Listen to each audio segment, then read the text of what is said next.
Now first example कर रहे हैं, find the solution of x d2y by D x square plus dy by D x plus 1/4y equal to 0 in terms of Bessel functions. So इसको हमने basal functions में change करना है। तो पहले आपने देखनी है कि इक्वेशन किस फॉर्म में है।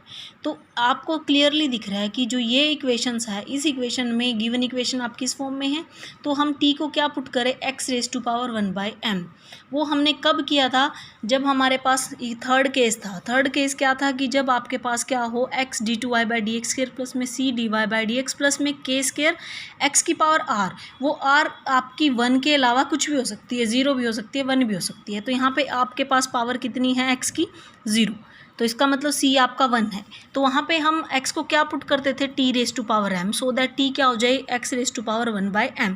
तो उसके साथ जब हम कंपेयर करेंगे तो आपके पास यहाँ पे आपके पास जो m था वो आपके पास क्या होता था, 2/r+1। यहाँ से देखिए इस केस के लिए, तो यहाँ पे क्या हो गया आपके पास 2, r इज़ 0 1, तो दैट इज़ 2। तो इसका मतलब m की 2 डालना है। तो इसका मतलब यहाँ पे t को क्या, t क्या होता है, x⁻1/m।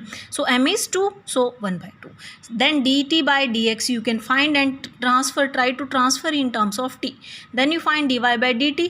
वही चेन रूल से dy by dt into dy by D X can be written dy by dt into dt by D X. Put the value in this way, you find second derivative. So second derivative में यहाँ पे क्या लगेगा, u.v।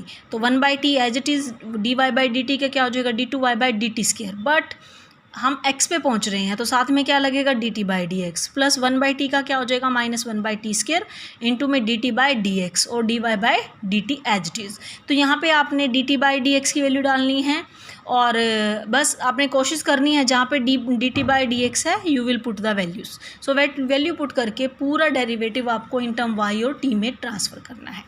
Then अब next आपने y की dy by dt की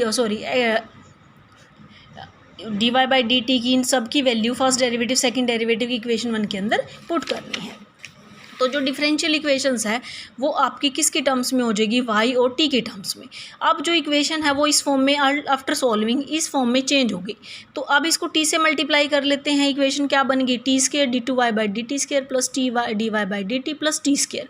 तो ये तो सिंपल बन गई Bessel equation. t square minus n square की फॉर्म में होती थी तो हम ऑर्डर n की बोल देते थे। यहाँ पे क्या लिखेंगे, t स्क्र -0। सो ऑर्डर किसकी होगी, 0। सोल्यूशन स्टैंडर्ड होते हैं बेसल में।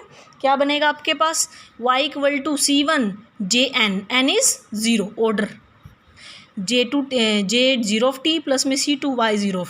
सो बस आपको यहाँ पे t की वैल्यू डालनी है। x आपका क्या था, t⁻m। तो m क्या, t क्या था, x⁻1/m और m कितना था, 2। तो इसका मतलब t को क्या डाल देंगे, √x। सिमिलरली सेकंड क्वेश्चन है, find the solution of following equation in terms of Bessel function. काफ़ी इंपॉर्टेंट है ये भी। तो d2y by D x square plus 1/x dy by D x plus में 4x square minus n square by x square. तो पहले तो आप इसको एलशियम लेंगे सो दैट हमें यहाँ पे कांस्टेंट चाहिए। तो आपने इसको एलशियम लिया तो इक्वेशन बन गई x square d2y by D x square plus x dy by D x plus में 4x की 4 minus n square y equal to 0। अब आपको एक चीज़ दिख रही है, ये बेसल में ट्रांसफ़र हो सकती है लेकिन यहाँ पे हमें क्या चाहिए था, x स्क्र। तो इसका मतलब हम x स्क्र को क्या पुट करें, वेरिएबल चेंज करने की ट्राई करें। सो आप t को क्या पुट करेंगे, x स्क्र। तो x स्क्र को क्या पुट कर लेंगे, कहने का मतलब है t। So that dt by D x की वैल्यू निकाल लेंगे in term of d। Then dy by D x dy by dt into dt by D x, you can change. Then the second derivative d2y by D x square using chain rule you can differentiate. और जहाँ पे t का करेंगे साथ में क्या लगेगा, dt by D X और dt बाई डी एक्स की वैल्यू आप पुट करेंगे 2√t। तो सारी वैल्यू डालने के बाद आपने क्या करना है, इक्वेशन के अंदर x square equal to t dy by D x d2y by D x square सबकी वैल्यू डाल देनी है इक्वेशन 1 के अंदर। तो जो नई इक्वेशन है वो आपकी किसकी टर्म्स में चेंज हो जाएगी, ऐसे। अब देखो ये बेसल इक्वेशन बन गई स्टैंडर्डली, ऑर्डर कितना है, n। तो स्टैंडर्ड सोल्यूशन क्या होता है इसका, c1 jn, वेरिएबल t है, c2 minus jn। But what is actually variable, actual variable is not t, it is x। So what is t, x square. तो you have to put only x square. तो ये दो होते हैं, non integral value के लिए और integral value के लिए। अब आपको पिछले क्वेश्चन में आपको लगेगा कि यहाँ पे मैंने दोनों क्यों नहीं लिखे, क्योंकि यहाँ पे आपके क्लियर था कि n आपका क्या था, 0 इज़ अ इंटीजर। सो आप कौन सी वैल्यू ले रहे थे, सिर्फ इंटीग्रल वाली। यहाँ पे n का हमें कंफर्म नहीं है कि वो किस फॉर्म का है। नेक्स्ट है by use of the substitution y equal to u x raise to power root x, u by root x, मतलब y एक तरीके से क्या हो गया u x raise to power -1/2। ये आपने सॉल्यूशन पढ़ा है, y equal to u x raise to power alpha वाला, उस टाइप से। शो करो solution of the differential equation can be written in the form, तो इस सब्स्टिट्यूशन से, तो अब हमें कोई एक्स्ट्रा नहीं लेना, हम इसी सब्स्टिट्यूशन को लेंगे। सिर्फ आपने y की बजाय आपको क्या करना है, सारी इक्वेशन है जो कैसे चेंज होएगी, जैसे dy बाई डी एक्स है उसको किसकी टर्म में निकालेंगे, du बाई डी एक्स की टर्म में। सो आपके पास क्या है, y को क्या डालना है, u x raise to power -1/2, तो dy बाई डी एक्स क्या होगा, u एज इट इज़, पहले x की -1/2 का करेंगे, -1/2 आ गया, ठीक है, एक माइनस हो जाएगी, प्लस x की -1/2 एज इट इज़, साथ में क्या हो जाएगा du by D x. Then second derivative similarly put the value of y dy by D x and d2y by D x square in the equation given, so then it will be change in term of u and x। So ये standard equation आपके पास solve होके बन जाएगी इस form में। अब अगर इसको और फर्दर सॉल्व करें तो ये इक्वेशन डायरेक्टली बन गई x d2u by D x square plus u x equal to 0।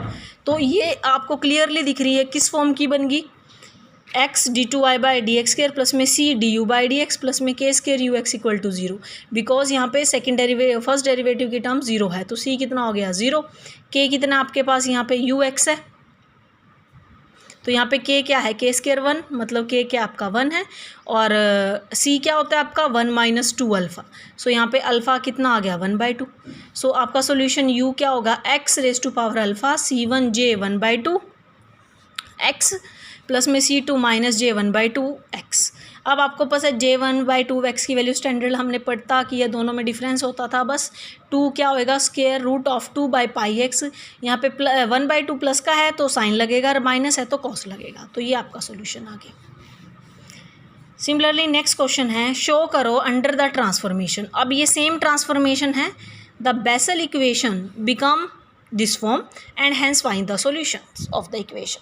सो आपने कुछ नहीं करना, आपने क्या करना है, बेसल इक्वेशन लेनी है, बेसल इक्वेशन ही के बारे में कह रहा है कि इस पर ये ट्रांसफॉर्म लगाना है, तो आप बेसल इक्वेशन लेंगे स्टैंडर्ड, y को क्या डालेंगे, u x raise to power क्या हो जाएगी ऊपर जाके -1/2, find dy by D x in term of du by dx, and second derivative similarly substitute the value of y dy by dx and d2y by dx care in 1, then the equation is on the second order differential equation in u and variable x। तो ये equation आपकी after solving it is इस form में होगी। अब मैंने आपको इस बताया था अगर फॉर्म ऐसी फॉर्म में है तो हमने वर्किंग रूल किया था फॉर दैट, तो उसके लिए हम क्या ले रहे थे, अगर इस फॉर्म के साथ ये कंपेयर करेंगे, x को पुट करेंगे beta x raise to power gamma, y को पुट करेंगे x raise to capital Y equal to x raise to power -alpha into y, तो आप इसी में भी वही चेंजेस आपने करने पड़ेंगे। तो इसका मतलब आप इससे देखेंगे तो आपके पास अल्फ़ा की वैल्यू कंपेयर करके बीटा और गामा की आ जाएगी, तो y की वैल्यू पुट करें, x की क्या होती है alpha x raise to power gamma, gamma कितना है 1/2, और यहाँ पे भी आपने वैल्यू डालनी है बीटा एक्स रेज क्या होती है x की value beta x raise to power gamma, I think so. तो यहाँ पे आपने कैपिटल Y और कैपिटल X में डिफरेंशियल इक्वेशन को चेंज करना है, तो du बाई डी एक्स को कैसे करेंगे हम, यहाँ पे करें du बाई डी एक्स, क्या हो जाएगा u डॉट वी से, x की 1/2 as it is dy by D x plus में x की वाले का हो जाएगा -1/2 आगे आएगी -1/2 y as it is, and dx by small dx is 1। So आपके पास अब आप क्या करेंगे, इसको dy बाई कैपिटल dx में चेंज करने के लिए हम लिखेंगे dy by d small x को क्या लिख सकते हैं, dy by d capital x and d x upon d small x, और इसकी वैल्यू कितनी है 1, तो आपने बस पुट करनी है। सिमिलरली सेकेंड डेरिवेटिव को इन term of capital dy by D x and d2y by D x care, मतलब हमें ये सारा इन टू इस फॉर्म में चेंज करना है, तो जहाँ जहाँ पे भी एक्स्ट्रा होगा आप उस तरीके से चेन रूल लगाते हैं इसको सॉल्व करेंगे। तो पहले डेरिवेटिव सेकंड डेरिवेटिव सब की वैल्यू आपने इन टर्म ऑफ दिस निकाल लेनी है कैपिटल एक्स और वाई के टर्म्स में, तो ये आपके पास सेकेंड ऑर्डर की डिफरेंशियल इक्वेशंस बन जाएगी इस फॉर्म की। एज एक्स और कैपिटल एक्स में कोई फ़र्क नहीं है, तो इसका मतलब चाहे स्मॉल एक्स रखें या कैपिटल एक्स रखें, ये इक्वेशन बन गई। इट्स गिव, ये क्या बन गया आपकी standard Bessel equation of order n। So इसका सॉल्यूशन क्या होता है, g1 y equal to integral के लिए अलग होगा, नॉन इंटीग्रल के लिए अलग होगा, तो ये दो टाइप का सॉल्यूशन होता है। बस आपने कैपिटल एक्स को क्या है, कैपिटल एक्स की वैल्यू स्मॉल एक्स और कैपिटल वाई की वैल्यू आपके पास क्या थी वो आपने बैक डालनी है, ठीक है। तो कैपिटल वाई की वैल्यू आपके पास क्या थी u बाय रूट एक्स, तो आप पुट करेंगे तो आपके पास u इन फॉर्म ये आपके पास क्या आ जाएगा, सॉल्यूशन आ जाएगा।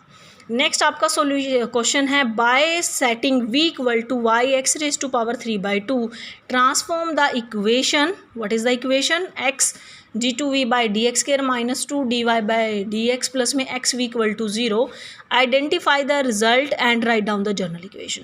तो इस इक्वेशन के अंदर सब्स्टिट्यूट करें, v को क्या डालना है, y और x की पावर 3/2। इसका मतलब क्या होता है, dv by D x find करेंगे in term u dot v से। तो मतलब मेरा टारगेट है d v by D x को किस टर्म में लेके जाना, d y by D x के टर्म में। तो यहाँ पे जब y का करेंगे तो d y by D x आ जाएगा। अगेन आपने सेकेंड डेरिवेटिव करना है u डॉट v से, सब्स्टिट्यूट करनी है वैल्यू v की, D v by D x की, d two y by D x square की इन इक्वेशन 1। तो देन आफ्टर सॉल्विंग आप जब इसको बनाएंगे तो आपके पास जितनी पावर कॉमन होगी वो कट करके आपने ये इक्वेशन स्टैंडर्डली कोशिश करनी है, तो ये इस फॉर्म में होगी। अब आपके पास ये क्या बन गया, x square minus n square, तो एन स्क्र कितना है 9/4, तो what is n, n is equal to 3/2। तो ये बेसिल इक्वेशन बन गई ऑर्डर 3/2 की। और कैसा है ये, नॉन इंटीग्रल। तो नॉन इंटीग्रल में सॉल्यूशन क्या होता है वाई का, नॉन इंटीग्रल के लिए सॉल्यूशन क्या होता है, जे एन में और जे माइनस एन में होता है। तो इसका मतलब क्या हो जाएगा, C1 j 3/2x, C2 j minus 3/2x। और what is v y, y क्या था आपके पास, आपने v को क्या डाला था, y x की 3/2। तो इसका मतलब y की वैल्यू क्या बनेगी, v बाय x की 3/2। जस्ट आपने यहाँ पे पुट करनी है तो x की 3/2 राइट पे चली जाएगी। तो ये आपका फाइनल सोल्यूशन होगा। तो इसके साथ हमारा बेसल फंक्शन का अप्रॉक्सीमेट सारा ही कवर होगा एक्सरसाइज 2.3 तक का।